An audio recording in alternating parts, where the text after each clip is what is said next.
Quando pensamos em arte, geralmente vem à mente quadros que estão expostos em museus, ou esculturas, músicas ou até videogame, por que não? Mas além disso, alguns artistas ficaram conhecidos por trabalhos que vão além de um objeto ou uma mídia que você aprecia ou consome. Esse é o caso dos artistas performáticos, artistas que não só fazem arte, mas usam o seu próprio corpo como uma peça integral da sua composição em si. Sim, não tem nada a ver com essas pessoas ditas performáticas que você encontra por aí na internet. A arte performática traça suas origens até o início do século XX, com a concepção surgindo dentro de movimentos como o dadaísmo e o futurismo, que ficaram marcados por desafiar as convenções tradicionais da arte, com o termo arte performática em si aparecendo a partir dos anos 60. Esse tipo de arte em específico pode ser classificado como uma mistura de teatro, dança e música, e o artista usa o seu próprio corpo e às vezes de outras pessoas também para criar essa peça, que na maioria das vezes é performado ao vivo e possui um fim. Muitas dessas performances surgem para causar uma reflexão sobre alguma questão específica, muitas vezes através do choque ou do absurdo, e algumas são bem extremas e te fazem fazer muitas perguntas. Então, sabendo disso, por que não conhecer algumas dessas obras nesse vídeo? Agora, sem mais explicações, vamos conhecer o estranho e por muitas vezes extremo mundo da arte performática.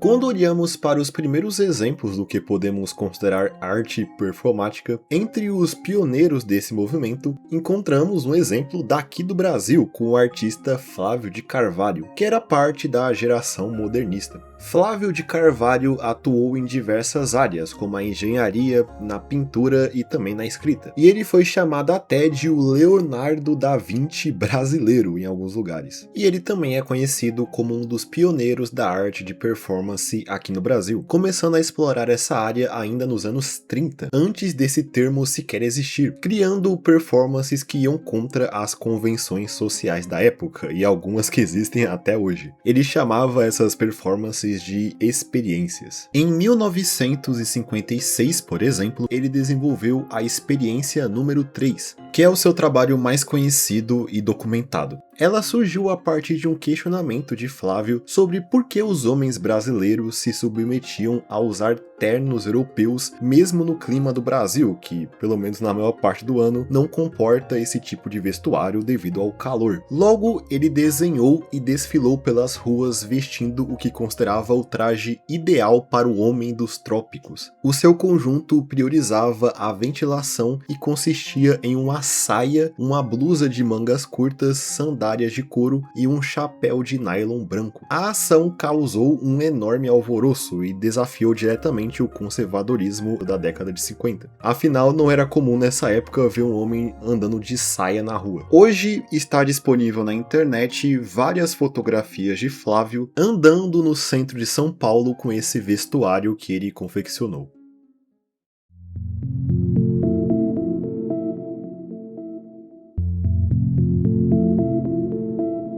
E saindo das experiências de Flávio de Carvalho, mas continuando nos anos 50, temos o artista japonês Saburo Murakami, que em 1956 criou a ação chamada Kami Yaburi, também conhecido como passagem. Ela consistia em atravessar violentamente com o próprio corpo uma sequência de grandes telas de papel esticadas sobre molduras de madeira. A ação original aconteceu em 10 de outubro de 56, na véspera da abertura da segunda exposição de arte Gutai, em Tóquio. Lá, Murakami alinhou 21 molduras de madeira, cada uma revestida de papel craft dos dois lados, portanto, tendo 42 superfícies de papel. Em seguida, ele correu contra a estrutura, rompendo as folhas sucessivamente, usando a cabeça, os braços, os ombros e o restante do corpo. O fotógrafo Kyoji Yotsuji registrou o processo em uma famosa sequência de 6 fotografias. Murakami pensava assim formatação como uma maneira radical de produzir uma pintura, no caso, sem colocar tinta sobre uma superfície, mas sim transformando a própria superfície ao atravessá-la com o seu próprio corpo. Murakami era um dos principais integrantes do Gutai, um grupo de vanguarda fundado no Japão em 1954 e liderado pelo pintor abstrato Jiro Yoshihara. Esse grupo existiu até a morte de Yoshihara em 1972. Um outro membro do grupo Gutai foi Kazuo Shiraga, um dos mais importantes e influentes artistas japoneses do pós-guerra.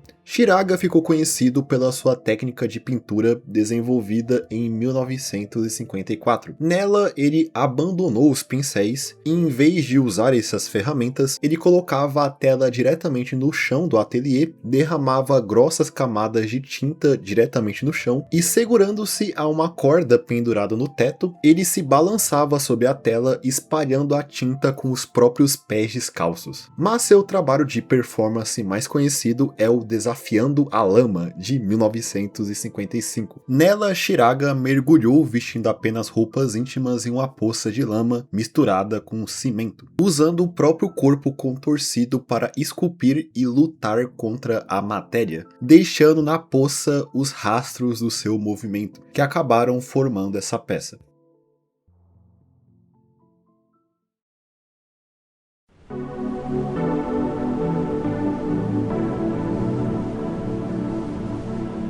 E chegando mais próximo da modernidade, começamos a ver peças cada vez mais ousadas e estranhas, como é o caso dos trabalhos do artista Sterlach. Sterlach é um artista performático cipriota que seus trabalhos giram em torno da ideia de estender as capacidades do corpo humano. Uma das frases que é associada ao seu trabalho é justamente "o corpo é obsoleto".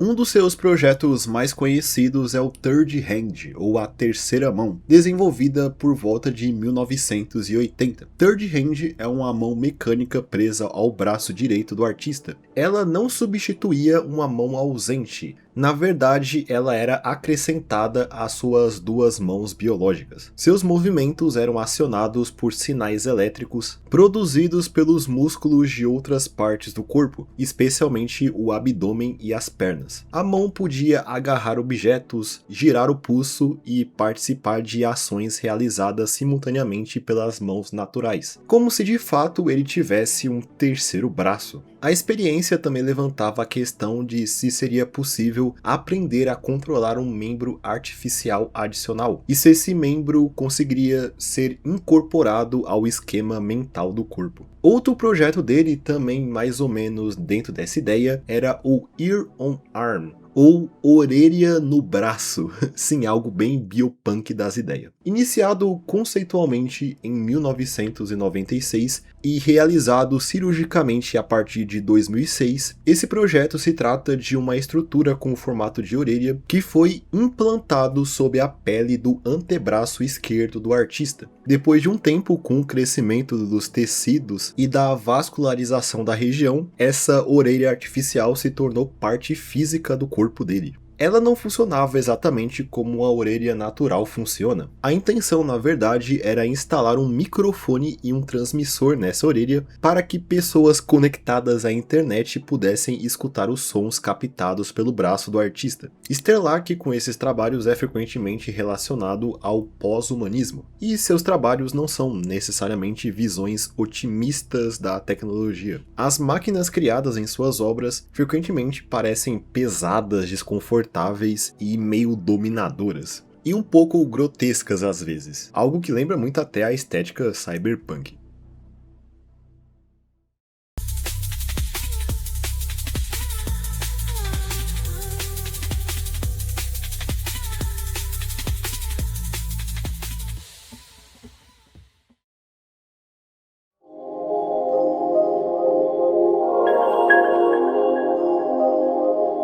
Mas com certeza um nome que não pode ser deixado de lado nessa ideia é o artista taiwanês Teting Si. Ele é um artista de performance que ficou conhecido principalmente pelas suas ações que envolviam de forma extrema a resistência física. Si transformava períodos inteiros da própria vida em obras. Seus trabalhos mais importantes e conhecidos duraram 1 ano cada, seguindo regras simples, mas que eram extremamente difíceis de se cumprir, dado a extensão de tempo que elas duravam. Entre 1978 a 1979, ele fez sua primeira obra, que tirou 1 ano de sua vida, a Cage Piece, onde ele construiu uma jaula de madeira dentro de seu estúdio e permaneceu trancado dentro dela por 1 ano inteiro. Enquanto estava dentro da jaula, ele não podia fazer praticamente nada, como ler, escrever, conversar com outra pessoa ou fazer qualquer coisa que o pudesse distrair. A única coisa que se fazia, além de contemplar a vida durante esse 1 ano inteiro, era marcar a passagem dos dias gravando traços na parede da jaula com um cortador de unha. O espaço que ele ficou continha apenas uma cama, uma pia, iluminação e um balde usado como banheiro. Um amigo levava comida, retirava os resíduos do balde e tirava diariamente uma fotografia do artista. O experimento iniciou-se em 30 de setembro de 78 e só acabou literalmente 365 dias depois, em 30 de setembro de 1979.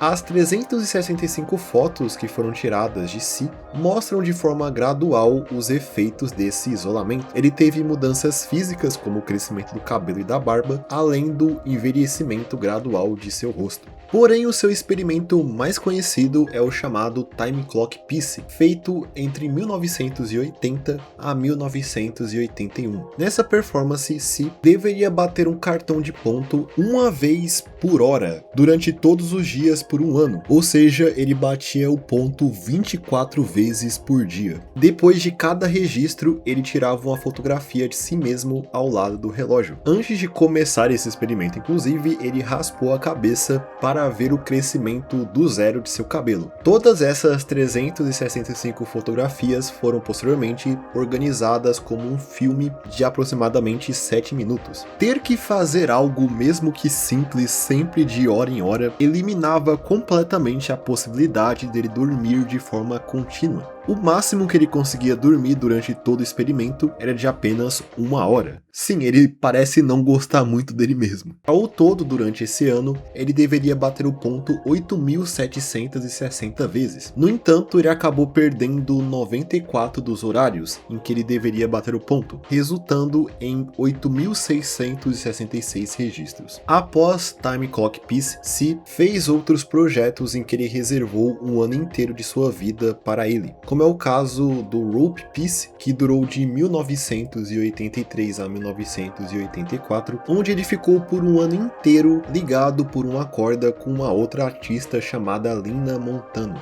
Durante a performance, os dois não podiam se tocar de forma intencional e os dois compartilhavam sempre o mesmo ambiente, exceto na hora de usar o banheiro. Em seguida, ele desenvolveu e performou o Outdoor Piece, que durou entre 1981 a 1982. Nesse, Si ficou 1 ano inteiro sem poder entrar em nenhum lugar, como prédios e estabelecimentos fechados, vivendo todo o período ao ar livre, tentando sobreviver nas ruas de Nova York. E no No Art Piece, que durou de 1985 a 1986, Si se privou por 1 ano de ver qualquer tipo de arte, não indo a museus, indo observar arte de alguma forma, falar sobre arte e também não produzindo qualquer tipo de arte nesse período. Porém, um dos seus projetos mais ambiciosos foi o que ele chamou de 13-Year Plan, ou Plano dos 13 anos. Esse projeto se iniciou em 1986. No início do projeto, Si declarou que faria arte durante esse período, mas não a mostraria publicamente. E quando o período terminou, Si apresentou um relatório final extremamente curto e vago, afirmando apenas que havia se mantido vivo e chegado ao dia 31 de dezembro de 1999,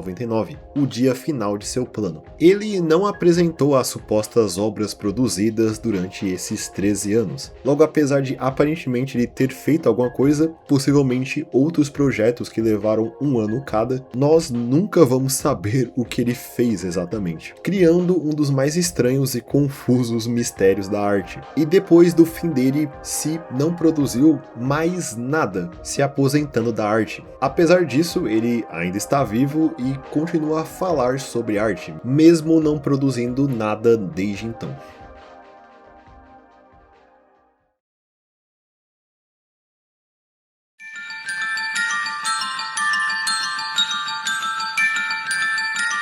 Existe também o caso de um outro artista que parece ser um cara meio doido, se tirar todo o contexto que aquilo que ele faz é um projeto artístico. Na verdade, até com esse contexto, ele ainda parece bem esquisito, que no caso é o artista americano Victor Aconte. Ele começou a produzir nos anos 60 poesias experimentais e a partir de 1969 ele começou a fazer trabalhos que se encaixam na arte performática, como seu projeto Falling Peace. Nele, Aconte escolhia uma pessoa aleatória nas ruas de Manhattan e começava a seguir ela, acompanhando todos os seus passos até esse indivíduo entrar em algum lugar privado, como a própria casa da pessoa. Em alguns casos, ele conseguia seguir a pessoa por alguns minutos, e em outros, esse, digamos, stalking durava horas, já que essa, digamos, vítima dele só andava por lugares públicos. A ação foi repetida diariamente durante um mês, no outono de 1969, e o trabalho era registrado por meio de mapas e fotografias. O objetivo de Aconte com esse trabalho era fazer um experimento sobre a vigilância e a violação da privacidade. Nos anos seguintes, ele fez performances semelhantes, como em 1970 com o Proximity Peace, que consiste apenas nele se aproximando de uma forma invasiva das pessoas que frequentavam o Jewish Museum em Nova York. Ele aproximava-se fisicamente dos visitantes até que eles se sentissem incomodados e se afastassem. Também temos a peça Centers de 1971, onde ele apontava continuamente para o centro de um monitor que exibia uma foto dele mesmo, e ele fez isso por cerca de 22 minutos de forma ininterrupta, e existe até uma gravação dessa peça na internet.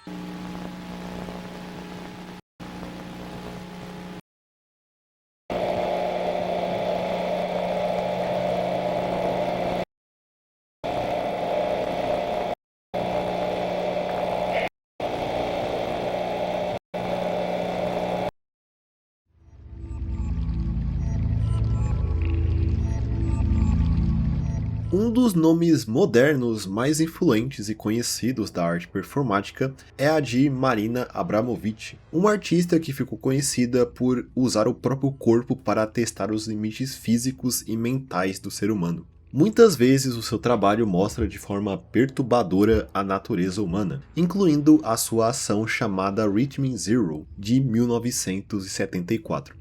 O conceito por trás dessa peça era o seguinte: Marina ficava imóvel no centro da exposição e disponibilizava para o público 72 objetos variados que Abramović deu consentimento para que os visitantes usassem esses objetos como bem quisessem na artista. Esses objetos variavam de batons a correntes e facas. E Marina ficou lá sem reagir a nada que os visitantes faziam com ela por 6 horas. E no fim, é claro, algo deu muito errado. De início, na verdade, as pessoas estavam bem cautelosas com o que elas faziam com os objetos. Mas à medida que perceberam que Abramović realmente não reagiria a nada, o comportamento do público mudou. Os participantes começaram a movimentar seu corpo, escrever sobre ele, espetá-la com espinhos, cortar suas roupas e provocar pequenos ferimentos. As ações mais brandas criaram confiança para transgressões maiores. Quando uma pessoa fazia algo agressivo e não havia reação nem punição, outra se sentia autorizada a ultrapassar um novo limite, escalando cada vez mais o que acontecia ali. O ponto mais crítico de todo esse experimento surgiu pelo fato de um desses 72 objetos ser um revólver. Sim, um revólver que era acompanhado de uma bala, aparentemente uma bala de verdade. Segundo os relatos de um crítico de arte que estava na exposição, alguém colocou a bala na arma e apontou para a artista para ver se ela reagiria de alguma forma, fazendo até o movimento para dispará-la. Porém, antes disso, lá na exposição foi reunido um grupo de pessoas que estavam lá para proteger a Marina, que foi criado possivelmente em resposta ao quão rápido as coisas estavam escalando. E quando essa pessoa apontou a arma para ela, segundo esse relato, uma briga estourou ali na exposição. Após as 6 horas terminarem, foi anunciado o fim da performance. Nesse momento, Abramovich abandonou a sua posição passiva e começou a caminhar em direção aos participantes. Segundo a própria artista, as pessoas não conseguiam confrontá-la como um ser humano. Muitos evitavam seu olhar ou deixaram rapidamente a galeria, como se estivessem fugindo de algo mesmo. Em análises dessa ação, fala-se que Abramovich havia realmente dado consentimento formal, mas isso não eliminava necessariamente a responsabilidade moral dos participantes. Logo, a pergunta levantada é: se alguém permite que façamos qualquer coisa, significa que devemos realmente fazer qualquer coisa? Qual é o limite dessa qualquer coisa? A obra se tornou um dos experimentos mais perturbadores da história da performance, por investigar o que pessoas comuns fariam quando recebessem poder quase absoluto sobre alguém que é incapaz de reagir. Além de, é claro, ter colocado em risco a vida da artista.